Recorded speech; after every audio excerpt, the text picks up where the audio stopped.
Harkemasse Boys begint dramatisch onder de wedstrijd, want deze schoudertruw van Reinder Slager smiet voortdaliks een rode kaart op. Dus komt Harkemasse Boys na 5 minuten op voorsprong terug een penalty van Oebeles Kokker die wij net in beeld hebben. Maar dan komt IJsselmeervogels. Het is in de 15e minuut Michael Harder die de 1-1 ontekening ken. En er komt een stief kwartiertje van IJsselmeervogels, want ze denderen hier terug. De 2-1 komt op naam van Fung Awing. En dan begint een afstraffing al te driegen. En 6 minuten later is het Wouter van Hoof die het heel kreeg de binnenkant van de peel kiest. En dan de staan treien in tilt.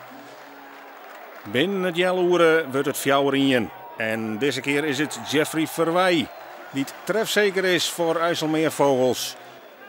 In de tweede helft is het intussen 5-1 weer Fung Awing.